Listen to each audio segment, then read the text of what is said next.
Warning, this content may be upsetting or disturbing to some audiences. I was in jail last year for drug charges. They put a convicted groper into our unit because the regular sexual charge unit was full or something. Anyways, I paid someone 2 soups to grope him. We were all watching TV when I hear my nig call my name behind me. He was standing right behind the groper, and reached around him and squeezed the hell out of his fat tits. This dude jumped out of his seat and everyone laughed. Best soups I ever spent. Spent 10 months in the Texas prison system for manslaughter. My first offense, and it was an accident, which is why it was a short sentence. They were typically berated and yelled at pretty badly. Most of them that stuck around the Gen Pop dorms were honest and just perverts. She was 16, he was 22. That kind of stuff. We had one guy, raped both his daughters from 4 on up. Finally his then 14-year-old hid her cell phone and recorded it happening to her younger sister. Spoiler, this is graphic. One night I woke up to pee and my neighbor, bed at my feet, we were in rows, pulled me back down. Told me not to go to the bathroom. I'm new to this and don't know any better and brushed it off. Anyways, 3 guys had the Chester pinned down raping him. At this point all I really saw was blood or crap and then his face. It looked like a sock wrapped around a broomstick shoved sideways in his mouth to keep him quiet. The scary part was the sound. There were 56 men in the storm. There wasn't enough sound to wake up hardly anyone. All this lasted maybe 1 second and I went back to bed. I didn't sleep that night or the next at all. That man spent the rest of the time I had there with his head down, or swinging wildly at anyone who even looked at him wrong. The worst part is almost everyone acted like it was normal, and I didn't do a damn thing about it. I went with the flow. I lived in the same large, gymnasium-sized, room for 5 months with him and could never look at him knowing I didn't help. Prison is hell. People act like it's what they deserve. If our government's elects spent 1 week in a prison we would see reform so fast. I only made it because I was smart. A few well-respected people basically said this guy's not coming back, don't mess with him, and I would build a tattoo gun or a radio, steal from work. Guards never looked twice at me. I still got stabbed, got beaten and had to hurt a few people. For anyone wondering, I crashed going 14 miles per hour over the limit, 74 in a 60, my best friend didn't have a seatbelt on and flew out when we flipped. I doubt I'll ever be normal and can hardly live with myself some days. I admitted to the EMT to drinking 4 hours prior to the crash. I thought my legs were broken and wanted to be honest before I got pumped full of meds. Even though I knew I was okay to drive and the blood work came back negative, a cop had me saying it on video and I got charged with manslaughter. Apparently screaming sorry at the top of my lungs at my dead friend's body, looked bad too, according to my lawyer, and made me look guilty. I signed a plea. Ex of mine went to prison in Brazil. Said an offender came in after he was processed. Both the inmates and the guards dressed him in a dress, wig, put lipstick on him, put out cigarettes on him, and beat the crap out of him. Didn't know if he made it or not. Most Chesters I encountered in jails and prisons were older, white guys. There were a few there for sexual relations with girls who were 15 when they were 18, and they are generally left alone as it is a situation many people might find themselves in as an 18-year-old kid. Older dudes do not get that leeway though. They are beaten, extorted, robbed, raped themselves, or killed by the alpha inmates. They really didn't like to kill the guys at the camp I was on as they are, like I said, older white guys. They typically have money on their books and go to commissary every week. They are an endless source of hygiene products and snacks. I've seen a line of inmates outside of a Chester's cell door with a list of items they each want him to order. For his sake, he better hope he's got the money on his books to satisfy all their wants. If he doesn't, it never ended well for him. At a county jail I was in Northern Virginia 1997, they would bring food carts up to each block with the appropriate number of trays and drinks for each inmate to receive one meal. It wasn't exclusive to Chester's, but if you saw a guy grab 2 trays back to back through the food slot, you knew someone either A, wasn't going to eat because of their crime, or B, they were put on a diet because whoever grabbed 2 trays thought that person was trash. Normally though, they would announce to the rest of the block whose tray they were taking to alleviate any potential confusion in case one of their boys was the guy going without. Funny part is, most people didn't even eat the food.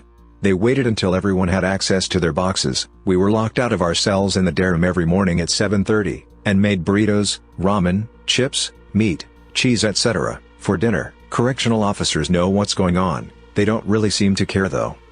I guess overall they get it the worst. A lot of guys are there to do their time and go home, or do their time as drama-free as possible. All bets are off though when it comes to Chesters. I kind of felt bad for them, to be honest. What makes him so much worse than me? Sure, I didn't molest kids, but what makes their crimes of murder, armed robbery and rape any less life-changing or traumatic for their victims? I did see a Chester beat the absolute dog crap out of two guys in his cell one night though. That was pretty rad. Dude was like 26, girl lied and said she was 19, 15, and he got some time. He ended up throwing one of them off the tier onto a table in the day room. I never root for sex offenders per se, but that was awesome. This is from one specific maximum security federal prison. There are so many different types of jails and prisons with varying levels of security and huge variables in population type. Obviously, what I experienced doesn't mean that every single other jail and prison is like this. When you first get there, your counselor will ask you if there's any reason that you can't walk the yard or be in general population. This is usually where you make the decision to do your time in the SHU all alone, or take your chances out with everyone else. You do need to have a good reason though: child molester, gang issues, there's a hit on you from the last place you stayed, you're a snitch, etc. When you get settled in, the shot caller from your race will approach you. You're told something like this: you have 1 week to get us your paperwork so we can make sure you're not a trauma or have no Rule 35s. If you don't provide this in a week, we'll kill you. Here's a toothbrush, some snacks, some soap, let me know if you need anything. Chamo equals child molester. Rule 35 equals reduced sentence for snitching on someone. So, you show them your paperwork, and if you're clean you're good to go. If you don't show paperwork, or you're not clean, you will be killed within the next week. For some reason, new guys do not take this seriously. They either don't produce their paperwork, or they actually produce it knowing that there's less than desirable stuff on there. What happens to them? Stabbed 27 times all in a matter of seconds. Face and head stomped on so hard until it just cracks open and gunk leaks out. Mouth and jaw shattered with a pool stick or pool ball. 2 guys killed in about 60 seconds by a tiny Mexican holding just a bocce ball.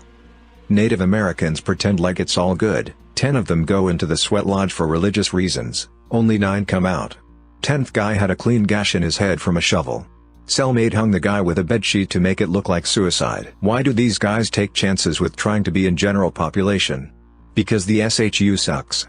You're by yourself, no TV, 3 showers a week, no access to things like the prison barber, limited access to phones, video visitations, constant video monitoring to prevent suicide.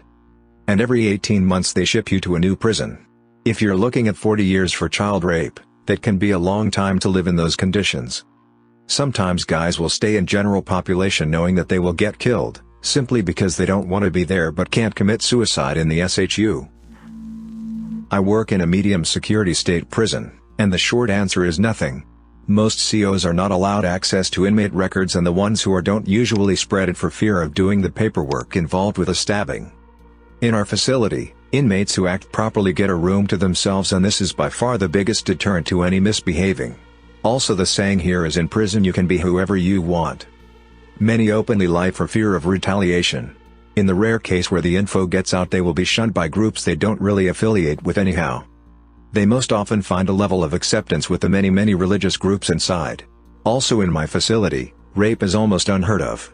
The sex there is almost entirely consensual, to the point of evenly distributing the punks amongst the blocks. I did 6 months in current Fromhold Correctional Facility. Didn't even make it to Gen Pop before 2 huge guys from the same street found out that some Asian dude was in for touching his niece. This guy, my god, they approached him at lunch and snatched away his tray first. The bigger of the 2 slapped him so hard, it almost hurt me while screaming, "So you like to hurt little girls?" Followed up by the man who took the tray hitting this little Asian guy with a straight-up sucker punch that laid him out flat. After that, I'm pretty sure every inmate on C block stomped his head. COs had pepper spray flying everywhere, and when all was said and done, the pedo was taken to the hospital and the rest of us didn't get dinner because we were locked down for 24 hours. That was only quarantine. The whole thing could have been avoided if there wasn't a giant whiteboard with everyone's name, inmate number, and charges written all over it. I've been in a few times and it's never good. I've seen guys beat near to death, choke out the shampoo bottles shoved in their butts.